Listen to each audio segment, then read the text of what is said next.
السلام علیکم ورحمۃ اللہ وبرکاتہ نحمده ونصلی علی رسوله الکریم اما بعد۔ محترم سامعین و ناظرین کرام، قرض کے بارے میں حضور اکرم صلی اللہ علیہ وسلم کے اسوہ حسنہ کا بیان۔ آپ صلی اللہ علیہ وسلم کا قرض معلوم کرنا، پھر جنازہ پڑھنا۔ محمد بن عباد ابن جعفر رحمۃ اللہ علیہ فرماتے ہیں کہ آپ صلی اللہ علیہ وسلم کے پاس کوئی جنازہ آتا تو آپ صلی اللہ علیہ وسلم معلوم فرماتے تمہارے ساتھی پر کوئی قرضہ ہے؟ اگر لوگ جواب دیتے ہاں تو آپ پھر معلوم فرماتے کچھ مال چھوڑا ہے؟ اگر لوگ جواب دیتے ہاں تو آپ صلی اللہ علیہ وسلم اس پر نماز پڑھتے۔ اگر لوگ کہتے نہیں تو آپ صلی اللہ علیہ وسلم اس پر نماز جنازہ نہیں پڑھتے۔ چنانچہ ایک شخص کو لایا گیا، آپ علیہ الصلاۃ والسلام نے اسی طرح پوچھا، کہا گیا نہیں۔ آپ نے لوگوں سے فرمایا اپنے ساتھی پر نماز جنازہ پڑھ لو۔ چنانچہ اس کے چچا زاد بھائی نے کہا، اس کا قرضہ میرے ذمے ہے۔ چنانچہ آپ صلی اللہ علیہ وسلم نے جنازے کی نماز پڑھی۔ حضرت انس رضی اللہ عنہ فرماتے ہیں کہ حضور اکرم صلی اللہ علیہ وسلم کی خدمت میں جنازہ پیش کیا گیا تاکہ نماز پڑھیں۔ آپ نے معلوم کیا قرضہ ہے؟ کہا گیا ہاں۔ آپ نے فرمایا، حضرت جبرائیل علیہ السلام نے ہمیں مقروض پر نماز پڑھنے سے منع کیا ہے۔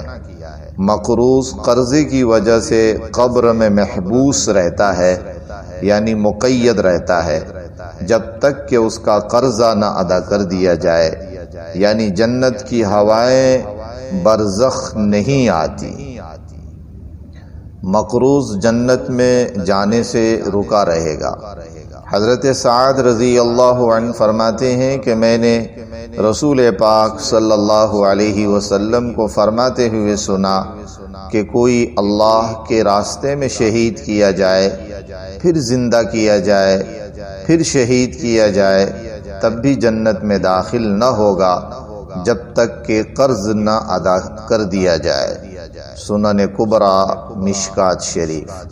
حضرت ابن عباس رضی اللہ عنہما فرماتے ہیں کہ رسول اکرم صلی اللہ علیہ وسلم نے ایک دن صبح کی نماز پڑھائی، پھر فرمایا، یہاں حزیل کا کوئی شخص ہے، تمہارے صاحب جنت میں داخل ہونے سے روک دیے گئے ہیں قرض کی وجہ سے۔ حضرت جابر رضی اللہ عنہ کی طویل حدیث میں ہے کہ آپ صلی اللہ علیہ وسلم نے ایک شخص جس کی وفات ہو چکی تھی اس کے متعلق فرمایا کہ تمہارا ساتھی قرض کی وجہ سے جنت کے دروازے پر روک دیا گیا ہے۔ اس پر ایک شخص نے کہا، اے اللہ کے رسول صلی اللہ علیہ وسلم، اس کا قرضہ ہمارے ذمے ہے۔ حضرت ثوبان رضی اللہ عنہ فرماتے ہیں کہ نبی کریم صلی اللہ علیہ وسلم نے فرمایا، جس کی روح جسد خاکی سے جدا ہو گئی ہو اور وہ تین چیز سے محفوظ تو جنت میں داخل ہوگا: مال غنیمت کی چوری، قرض اور تکبر۔ حضرت ابن عمر رضی اللہ عنہما سے روایت ہے کہ حضور اقدس صلی اللہ علیہ وسلم نے فرمایا، شہید کے تمام گناہ معاف کر دیے جائیں گے سوائے قرض کے۔ مسلم اور مشکات شریف۔ حضرت براء بن عازب رضی اللہ عنہ فرماتے ہیں کہ نبی پاک صلی اللہ علیہ وسلم نے فرمایا، مقروض قرض کی وجہ سے قید میں رہے گا اور اللہ سے تنہائی کی شکایت کرے گا۔ طبرانی ترغیب وغیرہ۔ حضرت ابو ہریرہ رضی اللہ عنہ سے مروی ہے کہ حضور اکرم صلی اللہ علیہ وسلم نے فرمایا، مومن کی جان قرض کی وجہ سے لٹکی ہوئی رہے گی، یعنی جنت کی نعمتوں سے رکی رہے گی۔ اللہ پاک ہم سبوں کو بلا ضرورت قرض جیسی نامناسب چیزوں سے محفوظ رکھے اور نبی اکرم صلی اللہ علیہ وسلم کے بتائے ہوئے ان پاکیزہ اور نورانی طریقے کے مطابق کاروبار لین دین کرنے اور اس پر عمل کی توفیق عطا فرمائے، آمین۔ والسلام علیکم ورحمۃ اللہ وبرکاتہ۔